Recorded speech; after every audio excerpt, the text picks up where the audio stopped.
Today is November 28th. If someone told you Carlos Santana was coming to PNC Park this year, you may have thought, oh great, another ad campaign for a PNC Park concert series. Not that one, the baseball player. Bridge to Buctober. Let's go.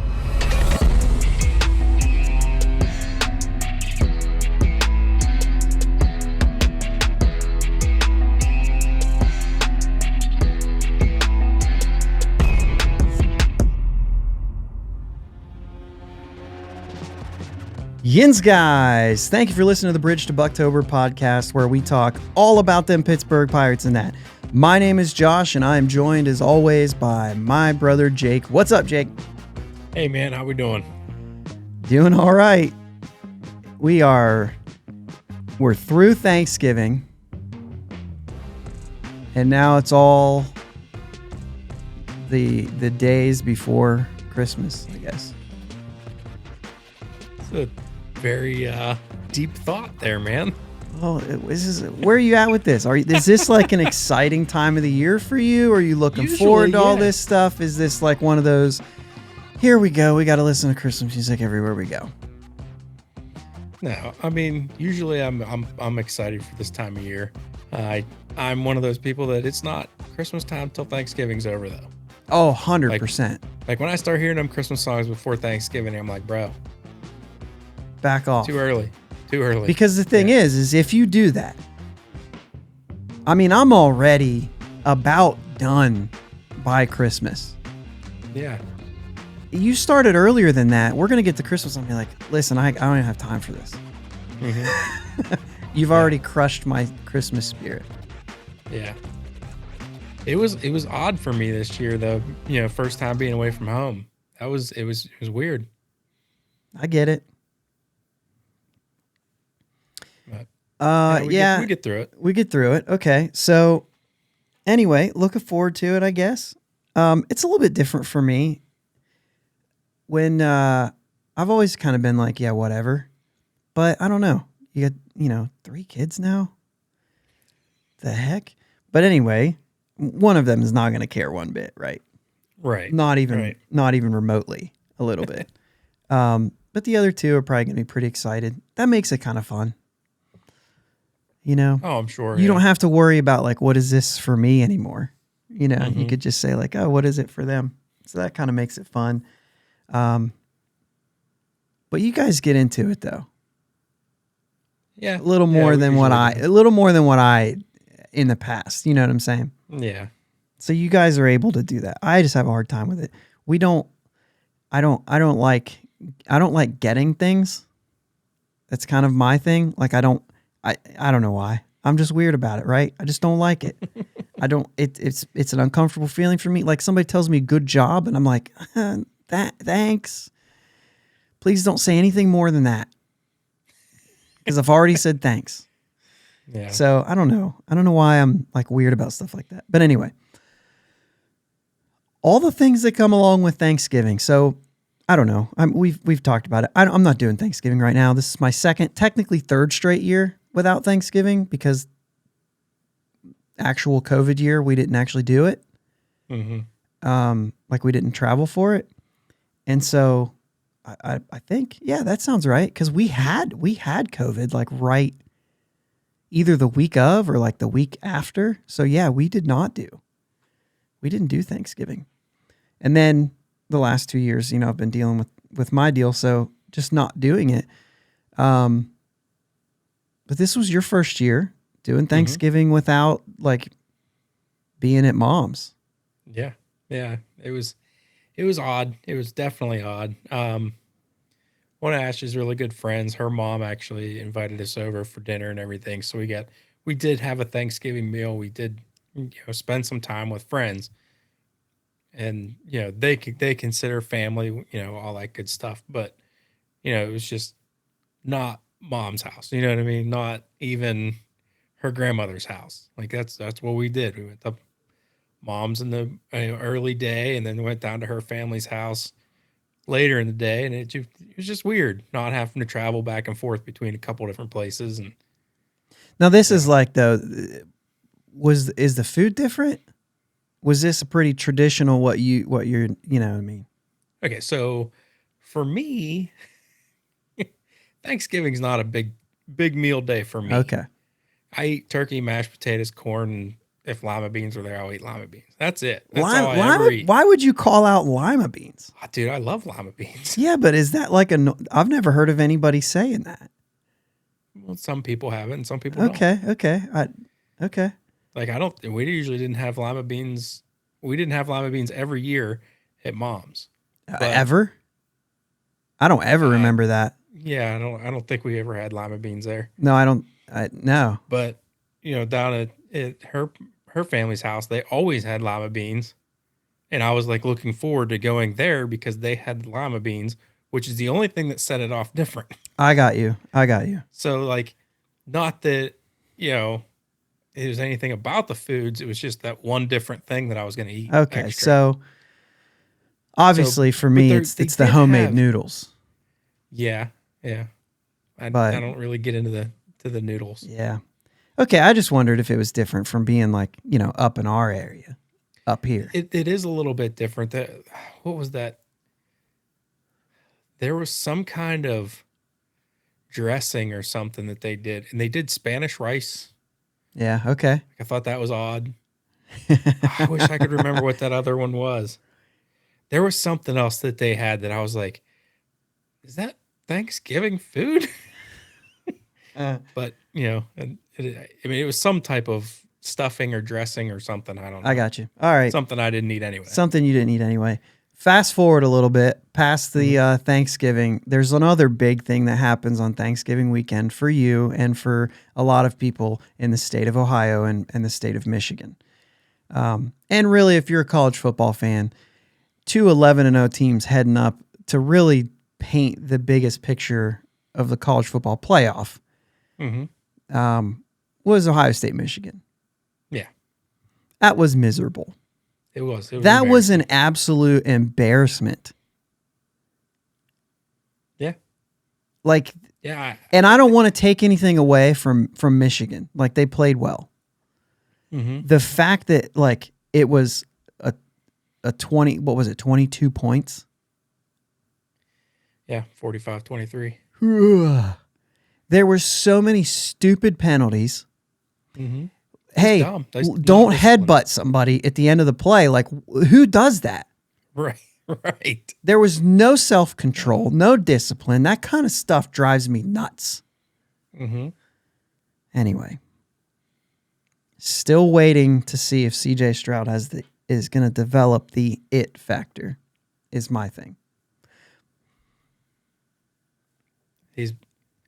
He's lost 2 games as a starter. Dude, out of how many? Both. And I don't want to hear, whoa. You guys hear that? Both against Michigan. You waited a long time to throw that in there. Like, that was your point. I'm you know what? And I will say this. I didn't look that up. He may have one other loss, but I don't think so. I think he's lost 2 games. And I know for a fact we've lost to Michigan the last 2 years. So the thing is that, like, out of like 10 games, maybe, you know what I mean?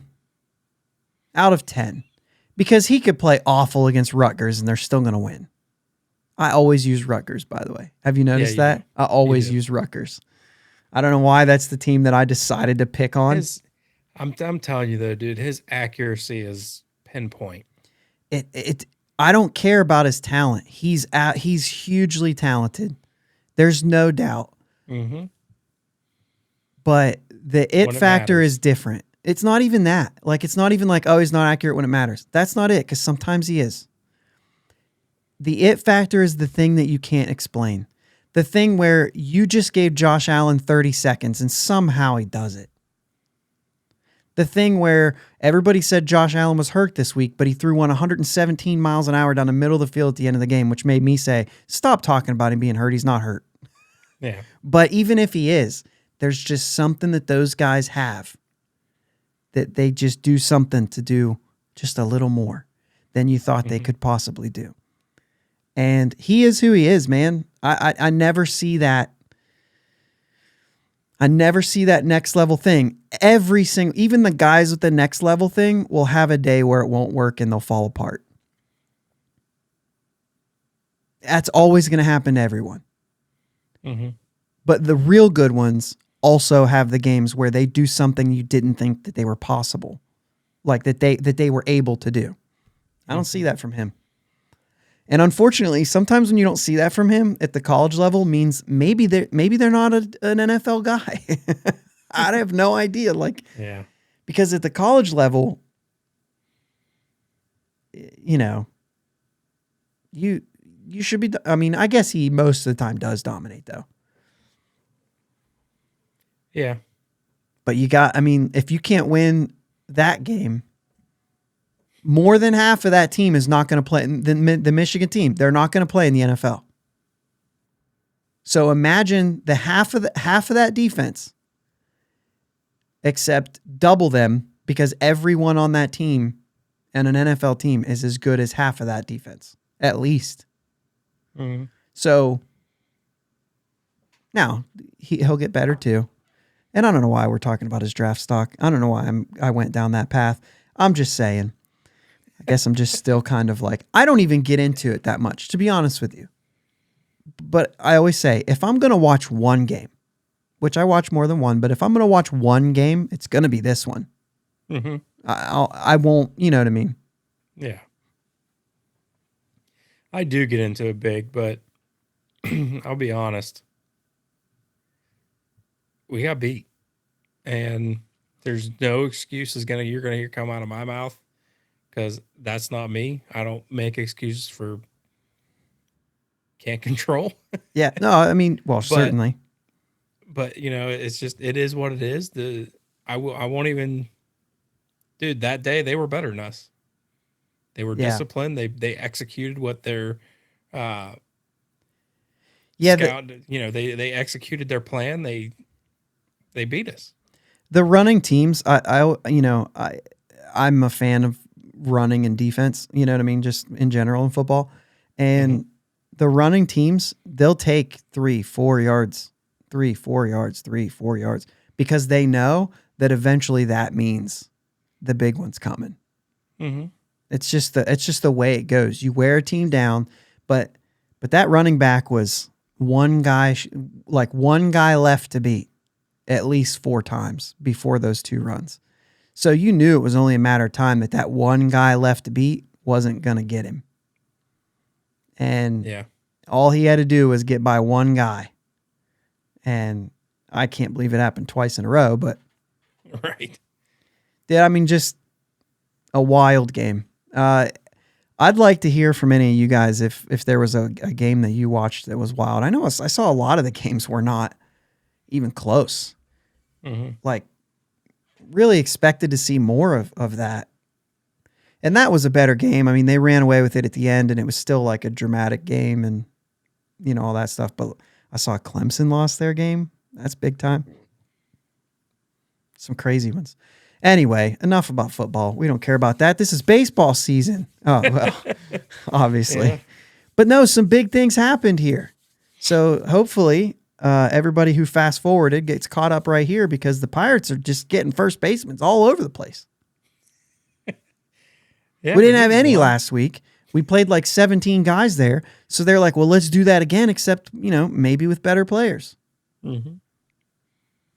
Yeah, I was kind of, not that I was upset about it, but I was kind of thrown off with the last one there. I was like, well, we got our 2 guys that we're going to run with. Boom, there's a third one. And Yeah, so let's do them in chronological order a little bit. Claiming Lewin Diaz from Miami. And this one was kind of a little bit of okay, this is like it's a waiver claim. Somebody's available right now, and you got Choi, and it's like, yeah, he's left-handed. So is Choi. I don't know if this is like, we'll see how he fits. We'll see how he does. He's at least a very good defender. He's only going to be 26 years old, or just turned 26, I think. So he'll be 26 next year. So like, yeah, there could be something still to figure out here. But, I wasn't sure that they were like, those are our 2 guys. But he was going to get a shot. And then, happy Thanksgiving. News rolls in. Carlos Santana. And this is like not, I mean, it's 6.7 million. Yeah. Let's Wasn't even a go. Black Friday deal. That's true. But $6.7 million for a 1-year deal for Carlos Santana. And what you have now is essentially Choice getting more than 5 probably, right? In arbitration. Probably, yeah. So I would imagine something like that will happen. And you're looking at like a lot of money go into a position that was just awful. And we could go back, dude. First base has been a struggle for a long time. Mm-hmm. I mean, yeah, a long time. I would go back to really Josh Bell was where you could say like, yeah, okay, we know who our guy is. But even he was a terrible first baseman. Yeah. And then Colin Moran moved in, and it was like, I mean, we have a first baseman, but you know what I mean? But at least, but there were other holes, right? So at least we were like, okay, well, we got somebody there. But then last year it was like, we don't have, some people thought we had Yoshi there, but I told you last year we didn't. Like, I told you he was going to be awful. Yeah. And nobody listened to me. They actually gave him real money. Anyway.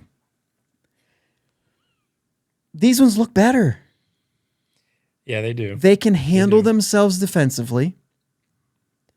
And there's upside on the offensive side. And so here we go. I mean, this is what this is where we are. Other than the fact that you were surprised, what do you think? This is a 37-year-old Carlos Santana. Yeah, I get that. And still throughout his career, I mean, the dude's been an on-base machine. He doesn't swing and miss a ton. He doesn't strike out often. And which I think is huge for our team as a whole. Mm-hmm. We strike out way too much, and I don't know how much of it goes into, hey, this guy doesn't strike out that much. Maybe he'll help Sawinski not strike out so much. Yeah. I'm sure there's a little bit of it, but I don't, is he going to want to come in and just help a bunch of kids? I don't know. Yes. I mean, in a way, like he has a reputation. Like they talked about it in Seattle about him coming in and how the culture completely changed. But yeah. Yeah. But, and then we finally get some people in here who are going to play the position on the flip side, not just with the stick. But man, I'm happy with it. And my original thought was, because my buddy Vince sends me a text, we got Slam Tana, and I was just like, yeah, I just don't understand what the Pirates are doing right now. Like, I don't understand. That was my initial thought. Yeah. Like, what are we doing? Like, you're addressing one need and you're overkilling it, was my thought. I mean, but then he came in and said, we're going to fix first base. Yeah. And the more I just looked into it, and the more everything started coming in, and Mom's trying to call me right now. Hi, Mom. I'll call you back later. But yeah, the more I looked into it, the more this is a good deal, and I think a lot of people are saying like way overpaid and all this. This is like one of the lowest he's made since his rookie contract. Mm. Like this dude was making $20 million a couple years ago. Yeah, he's taking a pay cut at this point. Yeah. It's like we understand, and he understands that he was going to no matter where he went. Hey, he made $10 million last year. So I don't think we overpaid for him at all. And the what he's going to do for the clubhouse is going to be great. What we have to realize, just on the field, but off the field. Right. And what we have to realize as far as the pay goes, since you want to go down that way, is you can't use anything that the Pirates have done as a baseline for that. Because we don't pay people what we should. So you can't start with that with like, oh, well, that's what do trade rumors say? That's the most they've guaranteed a free agent since Daniel Hudson. 2 years, $11 million, I think is what his was. And and it's like, dude, you can't You can't look at that statement, and they're just saying what it is, right? But you can't look at that statement and say, yeah, I don't think that this is the guy we want to go down that road with. And it's like, we're not really going down that road with anything. You know what I'm saying? Right. Yeah.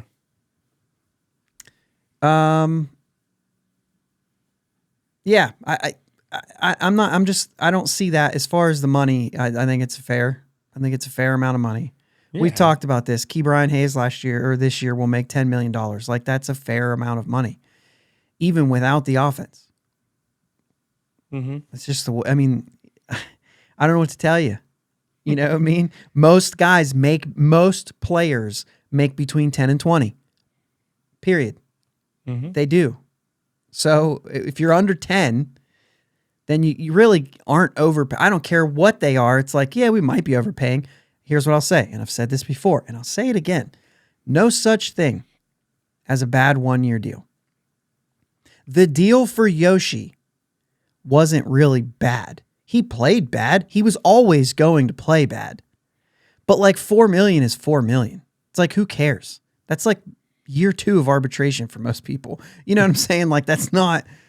Yeah. It's not like we paid a lot for him. So if you swallow $4 million, dude, that's why I kept saying, release him. It's not like you paid $15 million for him and you're going to owe him that money. Like, who cares?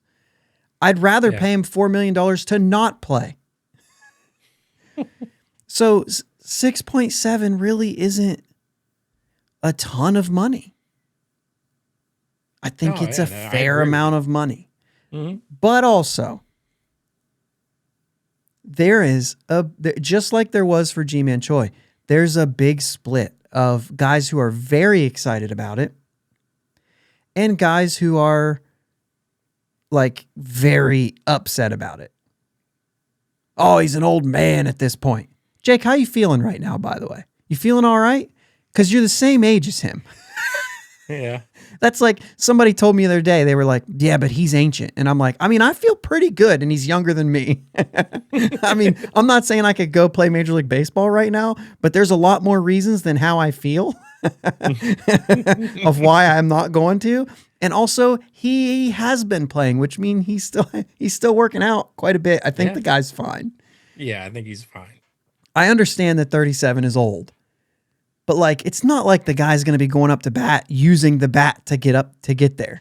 You know what I'm saying? Like, yeah, you can start saying that about the guys who are 42. And Verlander's about to get a huge contract and he's 40.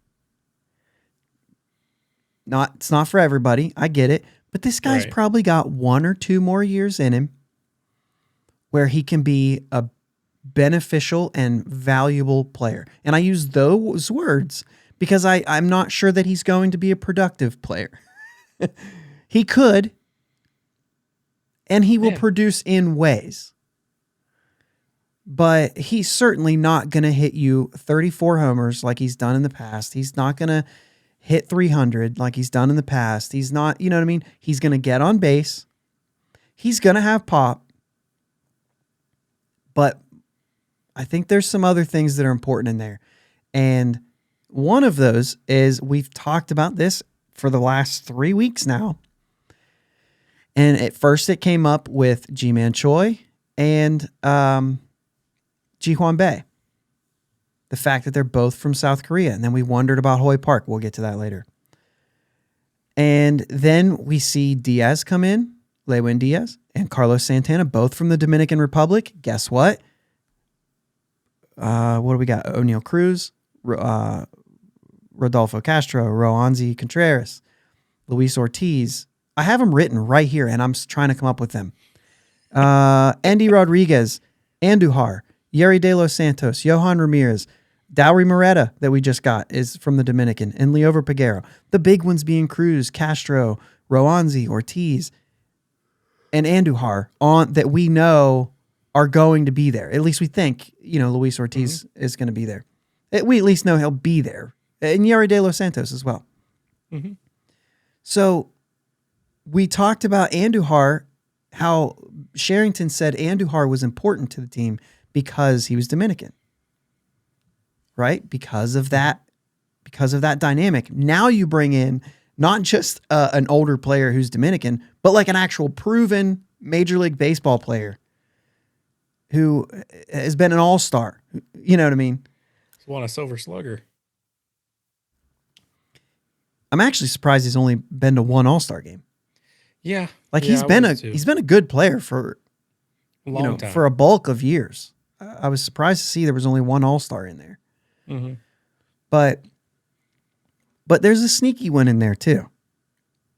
Andy Rodriguez. Carlos Santana came up as a catcher and then shifted, which we've already seen Andy Rodriguez play other positions as well. Mm-hmm. And you know that there are guys who their position is their position. And it's hard to not do that, especially if it's catcher or shortstop. Right? So that brings you to the other one. You know what I mean? But that leadership, I think, is going to go a long, long way, specifically for that list of names that I just read. Yeah. If Roberto Perez comes back, he played with him before. Mm-hmm. Right? So you also have that.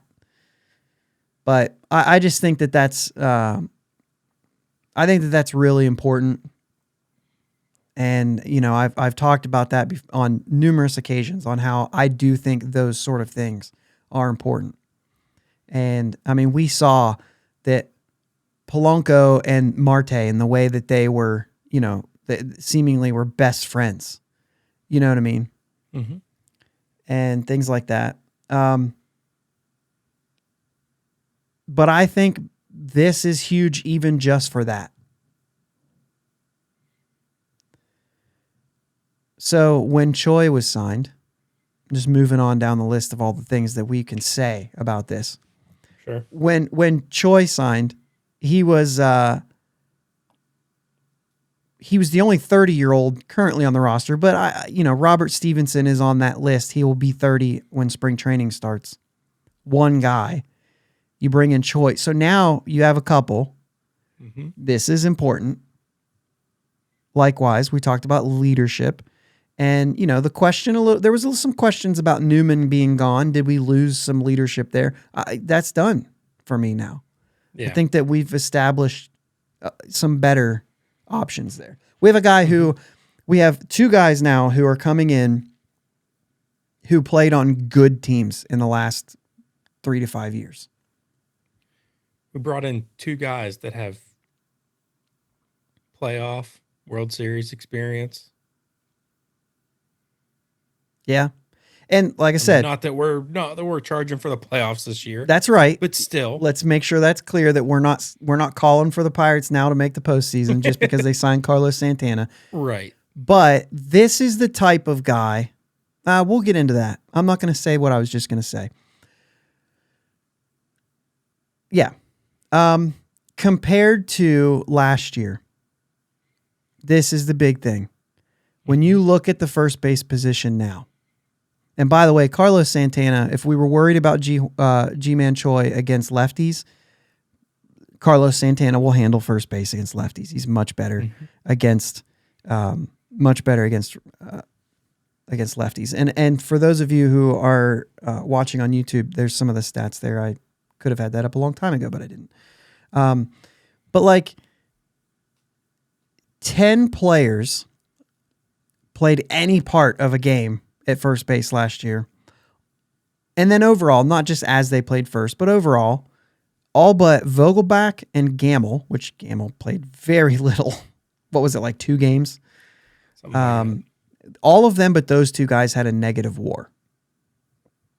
The lowest of those being, of course, Yoshi at negative 1.7. Keep going. Like he was just digging a hole and they just allowed him to do it. But Santana and Choi both were at a 1.2 WAR last year. So you're improving a position that Sherrington said we need to fix first base. And we talked about how bad the catching position was last year. And yet he said first base was broken. And the reason I agree with that, catcher was a little bit of little bit of circumstantial, right? Now, not that we didn't tell him that it was going to be. You can't just sign Roberto Perez when the guy gets hurt every year, right? You said that. Like, you need to sign somebody else. Mm-hmm. And he didn't, and then Roberto Perez got hurt, and then we had nothing to turn to, and we started just... The thing is when he went down, there was nobody available. Right. Like, you were a little bit of a victim of circumstance in that situation. Prior to the season starting, though, you may have been able to get something other than what you had. And that's where, that's where you fell short. But when it was all said and done, there, first base was a broken position, and maybe more so than catcher because of that. Catcher, you don't expect a lot of offensive production. You do at first base. Yeah, and if you look deeper into the organization too, he might have been saying first base as an organization is broke. Because, we got catching prospects on the way. Mm-hmm. But, Mason Martin has not been getting it done. Has not been able to push himself over the edge to get called up. He's not on the radar anymore unless he plays himself back onto it. Yeah. Really, I think he's going to be there. They're not going to just throw it out. They're going to let him, work his, try to prove it. But without him actually proving it, he can't be considered. Yeah. But yeah, you're right. Organizationally, it's on down. You talk about, possibly Malcolm Nunez. He's still young. Mm-hmm. And he still has something to prove there defensively for sure. If that's what ends up going. Hopefully he's still there after the Rule 5 draft. Sure.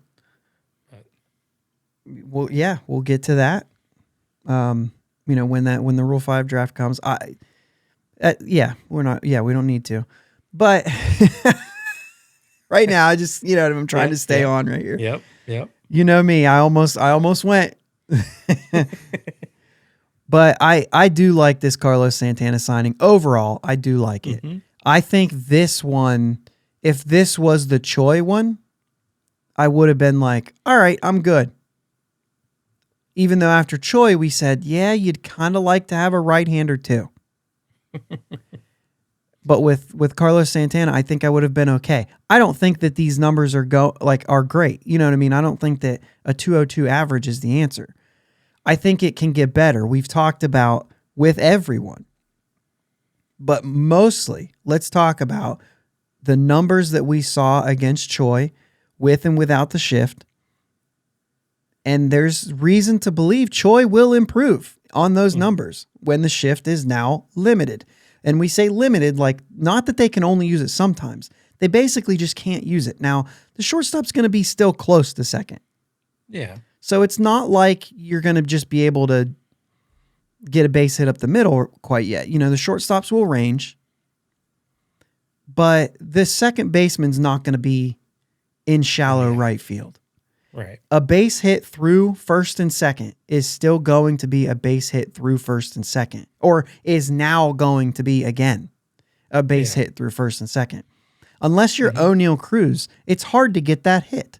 And I say that because we saw him hit it 112. It will go between the two still. But it's that, that's not something. Now, Carlos Santana, all his exit velocity numbers and everything look good too. He's not like hitting amazing max exit velo, but his normal exit velocity. Carlos Santana on the flip side, or not flip side, but on the same side, he is the most shifted player. How do you say that? Most shifted against player. It was like 98%. And then you and I were just trying to look it up, and I don't know if this is right because it didn't seem like that could be right. But it does look like Carlos Santana, batting left-handed last year, had one plate appearance where the shift wasn't on. One plate appearance. That is so. Yeah, I don't know how you get to 98 point something %, and I guess some of that probably counts when he's hitting right-handed too. which I Yeah, think 'cause he there had was what, like 33? yeah, 30 something. Still only 33 plate appearances from the right side where there was no shift. And he hit well on those. Yeah, he He was did. over 300. I mean, yeah, right-handed, he will be a better hitter. The home run numbers look better left-handed, but sometimes I wonder if that's just because you get more at-bats left-handed, you get more chances, and like you kind of get into a groove where right-handed sometimes you don't. Yeah, and I mean, some people just naturally have more power from one side than they do the other. Yeah, and they trade that for average on the other side Mm-hmm. too. Yeah, I agree with that. But yeah, So I think that this is a little bit forward looking. And we talked about this at the end of the year, and we weren't the only ones. I'm not saying it's just us, but we talked that there were conversations about this, and there were people asking Sherrington, "Hey, do you think about players that are maybe heavily shifted as being players that you see that may perform better next year because of it, because the shift is gone?" And of course, he gave us a GM answer that essentially said, of course, we're always looking for players who are good, period. So, mm-hmm. okay, whatever. I mean, what he's saying is, yes, and we'll be looking for good players who aren't that.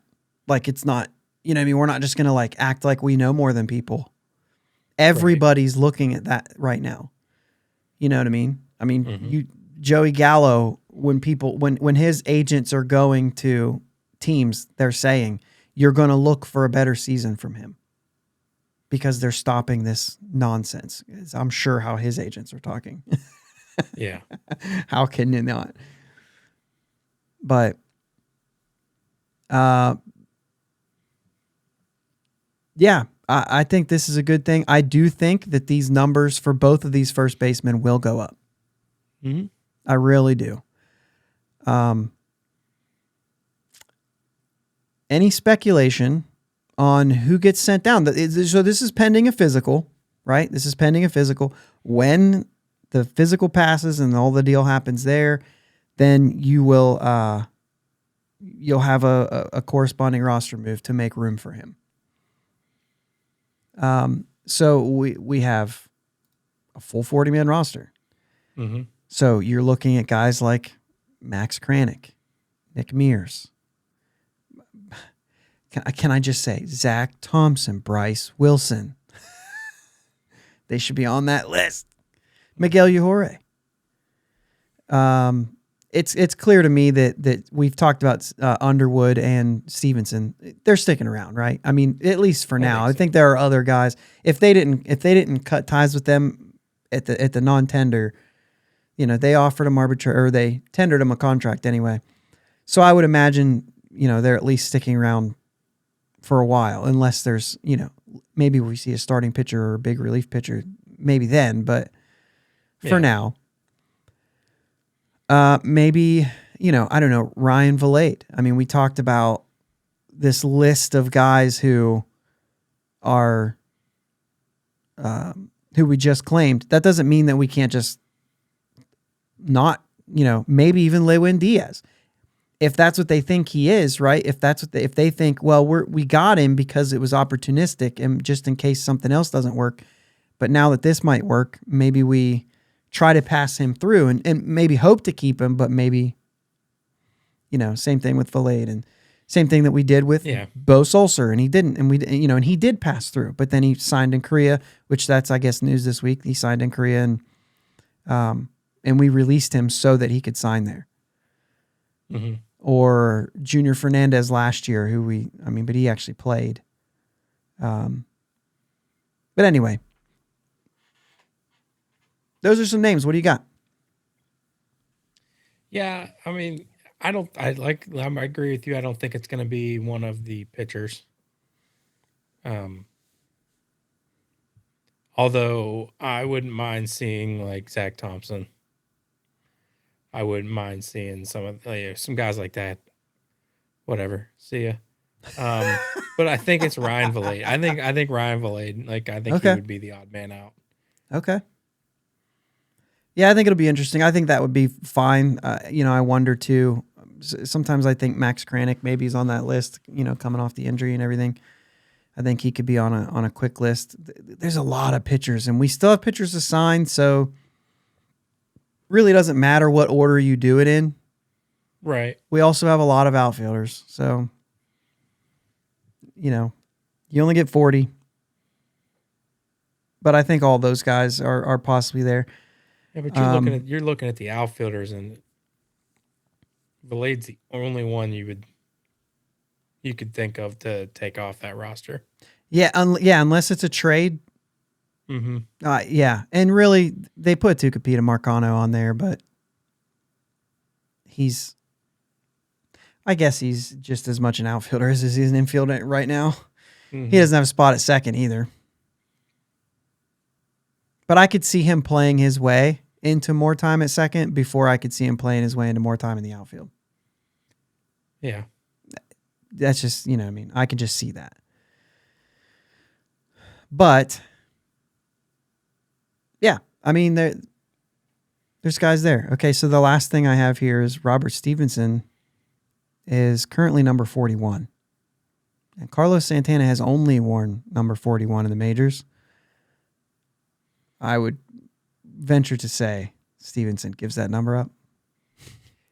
I would imagine. If he's not willing to give it up, he's the one that gets DFA'd. and who's number 41? Who do you think of first for the Pirates as if you think number 41? Didn't Domit wear 41? Yeah, Domit. Yeah. Ryan Domit. That is great. All right. Well, we have some more to kind of go over here, and there was something that I started to say and I decided not to, but that's because we're getting into it now. So when we come back, let's talk about the idea of why are you bringing in these older players for 1-year deals anyway? And what does that even do? And so let's kind of do that, but let's get a break in here first and get some more to drink and then go down that path.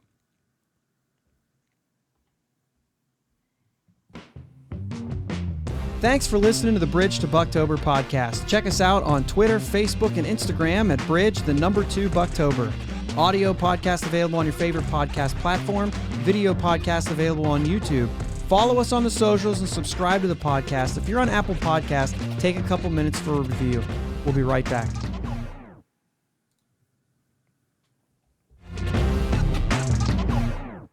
And we're back here on the Bridge to Buctober podcast. We're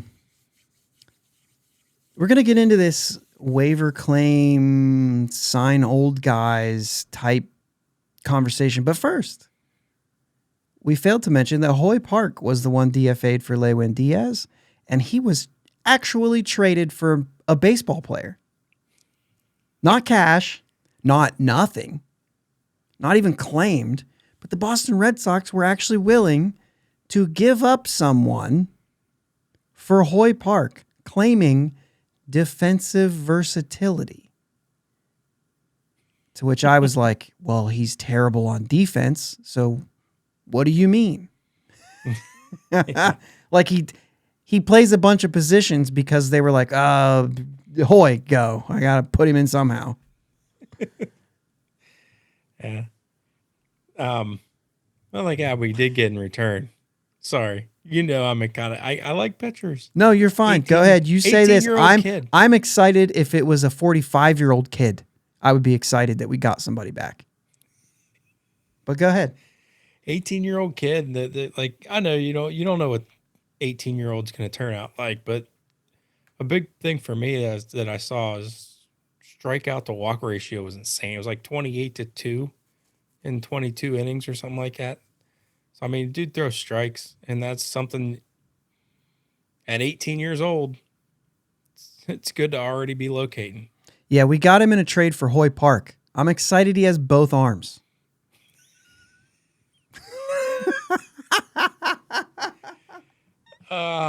All right. That's All right. hilarious. That's enough. It's probably unfair to Hoy Park. I'm sure he's a way better baseball player than I ever was. So.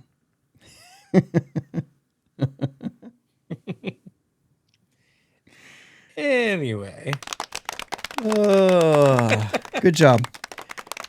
So, both of these players, Choi and Santana, play the same position. That's understandable to be, okay, what are we doing here, right? We do have a DH now. That's important. But also, both of them over 30. I mean, specifically talking Santana. Both of them, though, are a 1-year deal. Park's in his last year of arbitration. It's not a thing where the Pirates are going to be like, oh, we got him now. Let's extend him. Like, they're just going to let this thing ride. Yeah. And that's okay. And, you question what's the purpose of this? And I'm here saying, like, no, this is what you want. And, I had somebody say it's nothing more than a placeholder. Yes. But in 2022, the thing that we were missing and the thing that we were crying out, we knew we weren't ready to compete. But what we were crying out for was a placeholder.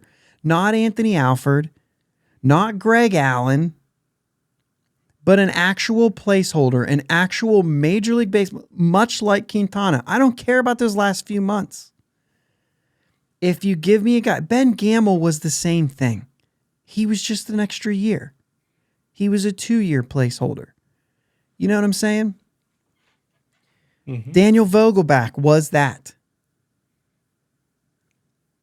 But Choi and Santana, yes, they could be moved at that time. And that's a likely thing. But they'll spend more time here than they will not here.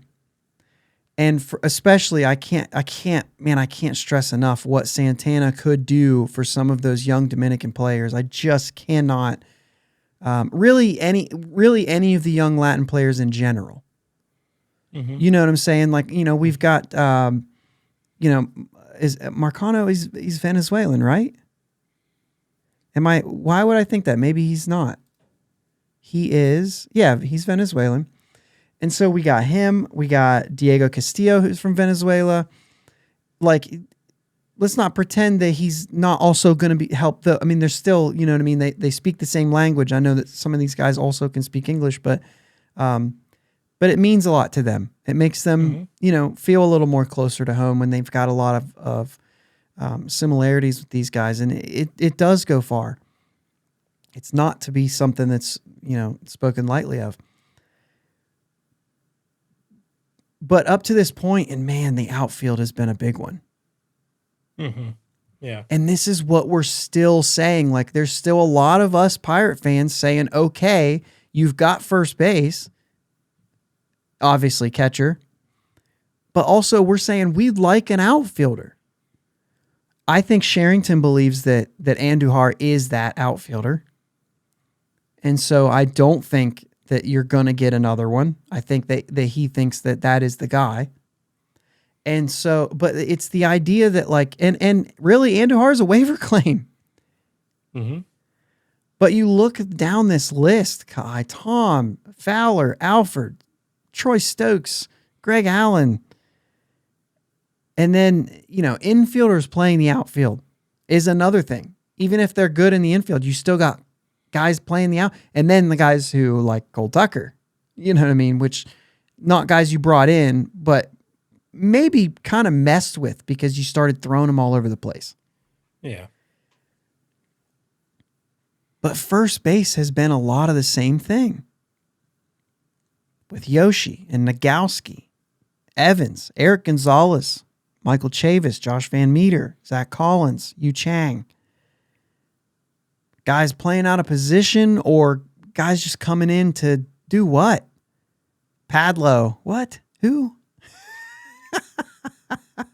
The coach. Jake thinks Kevin Padlo already looks like a coach at 26 years old, so that's where that comes from. But this is acquiring a player who at least is an average major league player. Mm-hmm. And he's going to play in Pittsburgh. You can allow your development happen somewhere else, but give the Pirates a player who can play baseball at that level. Like I said, even if he's league average, we understand that if you get, you get a bunch of league average guys, you're not going to lose 100 games. Right. You know what I mean? You're just not. Mm-hmm. Even though if they're all league average, they're not going to lose 100 games. I don't know that you'll be 500, you know what I mean? But No, but you know what I mean? But yeah, you still might lose 92 games, but that's not 100. and maybe it's better than that. I don't know. But the thing is it's not about blocking at bats. I mean, first base for one thing. You've already said this. There's not somebody right there. Right. But in the past, we could have used players like this on these 1-year deals to play a corner outfield, to play first base. You know what I mean? Mm-hmm. And so, yes, I think that these types of trades or these types of acquisitions, whether it's via trade or signing a free agent, I think it is beneficial. And even if it is just a placeholder, it's at least a better product for the fans to watch. Mm-hmm. It's better for development to continue to happen where development should be happening. There are guys, O'Neal Cruz being one of them, who really just needs to develop here in Pittsburgh now. Mm-hmm. But there are guys, and I mean, despite the fact that Jack Sawinski put up some power numbers, maybe he's still a guy that would have benefited with some more time. You know what I mean? Yeah. Yeah. I mean, we brought him straight from AA. Right. So I think that this is one of the things that in the past has been avoided. And now maybe this changes things a little bit. Maybe I say, hey, Ben Sherrington came into the offseason and said, first and foremost, which we thought catching has to be the number one priority. And then it's got to be first base because both these things are bad. We said that. Mm-hmm. And Ben Sherrington came out and said, we got to fix first base. Then we can move on to other things. And I was like, okay, like both of them need fixed, but you really should pay attention to catcher as well. What I thought from that was, oh, maybe he thinks he's got Roberto Perez. But here we are. We don't have Roberto Perez yet. We don't have anyone yet. And he made a serious attempt to fix a broken position in first base. And he's turned it into like two actually better than league average first basemen. Mm-hmm.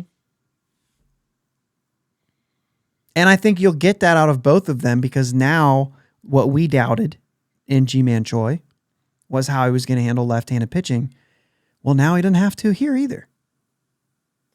Right. Yeah, and when you look at Santana's numbers, he's better against lefties than he is righties. So I think it's going to work out. But even though I'm with you, I think Santana will DH when he's not playing first. And Choi will not. And Choi will not.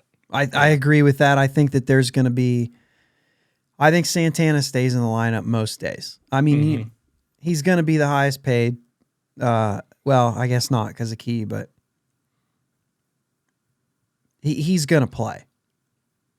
But then again, I mean, Choi's not, like I said, Choi's not going to be making, he's still going to be making more than $5 million. And they played Yoshi when he was making $4 million. So no, I do think though, I think you're going to see Santana in the lineup. I think he helps your lineup tremendously. Mm-hmm.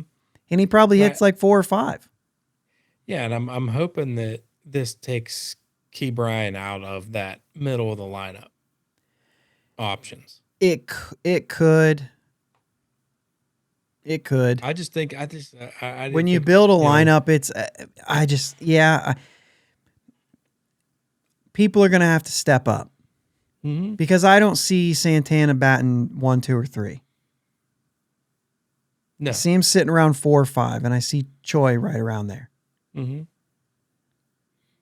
So Somebody has to step up and take the leadoff position, because I think Ke'Bryan Hayes is your prototypical 2-hole hitter with Brian Reynolds batting 3. Then you're going to have Cruz at 4. Then you have Santana or Choi I at think 5 and 6. you're going to see a lot more. I think against right-handed hitting, right-handed pitching, I think you'll see a lot more Cruz leading off than you would want to admit. And it's going to go Cruz I could against probably righties. handle that. Yeah, against righties. I can probably handle that. It could go Cruz, Reynolds, Castro against righties, right? And then Santana, Choi, Hayes is hitting 6th in that. Sawinski. Where else? What else we don't know who's catching, so he's. Wait, I mean, this is way too early to build a lineup. No, but I mean, yeah. Why not? We're here for it. Yeah, So I just Andujar, we didn't even say Andujar in that. If he's in that lineup, who's the 3 outfielders? If it's Ji-Hwan Bae, maybe he's hitting leadoff. Now Cruz 2 and Reynolds 3. You still have Hayes against righties hitting around 6th. And maybe 7th now, because if you just did that, now you've pushed Castro down behind. He probably hits 5th, Choi 6th, Hayes 7th. You're getting him out of the way. But against left-handed pitching, don't be surprised when Ke'Bryan Hayes is batting leadoff. Oh, I wouldn't be surprised at that at all. Yeah, I think that against left-handed hitters, I think he's still a top of the lineup guy, especially in this lineup with as many left-handed hitters as we have. Yeah. So, yeah, man, I was actually, I started that conversation telling you I don't know that they get him out of there, but I think he does. I think he ends up around 6. Now, there's still a commitment to him. I maybe you don't see him hit lower than 6, and I think I'd be okay with that, because right now he's the one with the contract. Mm-hmm. He's the face of the franchise. I know it's really Cruz, you know what I'm saying, but as far as your investment, Sherrington could investment. He'd be batting 2 every day. Who? Key? Mm-hmm. Oh, he'd be my 2 hitter every day. But you don't build lineups the way major league teams do anymore. Nope. We understand that. But I mean, I'm not completely against the way they build lineups for the most part. Mm-hmm. I don't think Schwarber should ever be leading off. But you got a guy like George Springer led off for a while with all big power numbers. I don't mind that, because the dude can run too. He's more than just a power. Yeah, he's gonna hit you a lot of home runs, and that's fine at a leadoff spot. I don't care. That's why I would be fine with Cruz batting leadoff, because he's not going to clog the bases if he does get a single. My thing about the leadoff guy, and this is also dated too, and I understand that, but like, I'd rather not see somebody that strikes out a lot. Mm-hmm. I'd rather not. I'd rather see somebody who puts the ball in play. Mm-hmm. But I get it. But a lot of the guys who strike out, which I don't think Cruz is really necessarily one of them, but they see a lot of pitches, is what people are actually like. Cruz is not there, but like Schwarber or Vogelback, these guys that are very like anti-leadoff, hitting leadoff, they're doing it because they force a starting pitcher to throw a lot of pitches right out of the gate. Mm-hmm. And so I see that. I just, your National League leader in home runs, he was a leadoff hitter. And it wasn't just that he was Ricky Henderson. Right. You know what I mean? It was a guy who looked like a 4-hitter. Mm-hmm. And that's weird. But so now what? As we close out here, now what? Are we on to starting pitching? Are we on to catcher? What's next? I mean, yes. I'm on to catcher. You know what I am? I'm on to prioritize right now. And catcher is important. I know that there's conversations with with Roberto Perez. I know that they want to know that he's healthy. Mm-hmm. So I know they're waiting on maybe some of that kind of thing. But I think that you push into that conversation, you see what else is out there. I think at the same time, I think you've got to be on this pitching thing because pitchers are going to start dropping and you're going to miss your opportunity. And I've been on this, and I think this needs to happen, but Jose Quintana needs to be talked to sooner than later. And I think that's why I say priority, because I think I struggle with the word impact because I can't really define an impact player for a team who's not, trying to find their way to the postseason. An impact player who's trying to find their way to the postseason starts with production. All other things are beneficial. A team who's in that rebuilding year, who's trying to let's just say that the team's goal is to win more games than they lose, right? And I'm not sitting here saying I think the Pirates will be over 500. But let's say, if you're not trying to at least win more games than you're losing, you know what I'm saying? Mm-hmm. Like, make an effort here. So let's make a goal. And, if we're trying to be a competitive team, continue to grow. And you're not trying to win at all costs. You're trying to develop at all costs. But along the way, if you're trying to compete at that level, I think a guy like Jose Quintana can make that sort of an impact while he makes the same sort of impact he made on last year's team. He was helpful to a lot of pitchers, to young pitchers. And so I think Jose Quintana has to be a part of that priority. That has to be one of your next. I want to at least hear the rumors like Quintana's talking to Sherrington. You know what I'm saying? Mm-hmm. Give me something. Let us know that there's conversations happening. And I want to hear that for Roberto Perez too. I don't even think that Roberto Perez is the answer. I want 2 other catchers. But if, you know what I'm saying? But yeah, I wouldn't mind Roberto Perez coming in as a backup. He was also very helpful in those sort of intangible ways. The kind of things that are really good that don't show up on stat sheets, those are things that are actually impactful on a team like the Pirates going into this season on a 1-year deal. You know what I'm saying? Yeah. That's why I think these things, when you talk about impact, I think that the things that we've talked about with Santana, that I've talked about with Santana, those are more of an impact to me than the numbers. I want to see the numbers too. Mm-hmm. But as far as on a Pirates team like this, I think Quintana needs to be at the same level. Not a starting pitcher needs to be at the same level, but Quintana specifically needs to be at the top of this list along with catcher. Yeah, we need to try to get him for a 2-year deal too, I think. I think so too. I think if you try to get him to a 2 or 3 year deal, maybe that 3rd year's a mutual option of some sort. Yeah. You know what I'm saying? Or maybe it's one of those, same thing I say with Perez. I always forget the wording.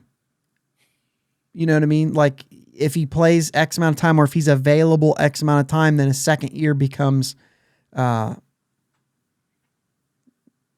there. It's there. It's like I can't believe I never think of this stuff. Conditional, you know what I'm saying? But like, if he reaches this certain thing, that locks in year 2. Mm-hmm. One of those kind of deals with both of those guys would be great. And for Quintana, I think it's not necessarily based on innings or availability, but it's maybe like, hey, if you can, maybe it is innings because I can't tell you what else.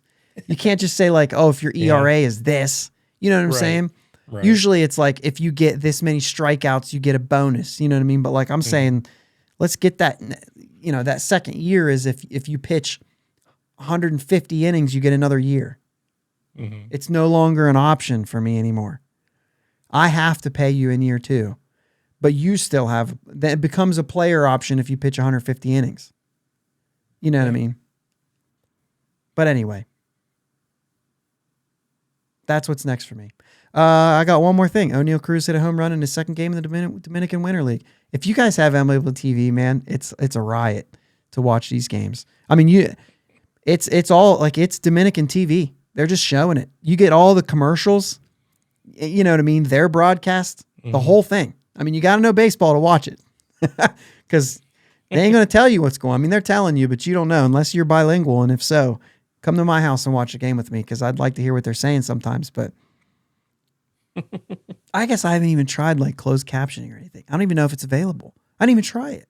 I just thought of it. We just talked about this before. I didn't even think about it. I don't know. Let me know how that works. Yeah, I'll let you know how that works. What is this? What do I got here? I got music to play? Maybe? I do. Cool. You got anything else? I don't. I mean, let's go. Let's see where this offseason continues to take us. I'm just pleased at this point. Like I'm not like saying, wow, this has totally changed. Now we're gonna win 80 games, 85 games. Like that's fine. But I think the things that are happening are like he set out and said we're gonna do them, and he's doing them. Yeah. And that's, I guess you could kind of say prior to this we haven't seen that. Yeah. Let's go Bucs. Yep. Let's go Bucs. Thanks for listening to my dad and Uncle Jake on the Bridge to Buctober podcast. Follow them on Twitter, Facebook, and Instagram at Bridge2Buctober. Don't forget to subscribe so you know when new episodes are released. Clear the deck, cannonball coming, and let's go Bucs.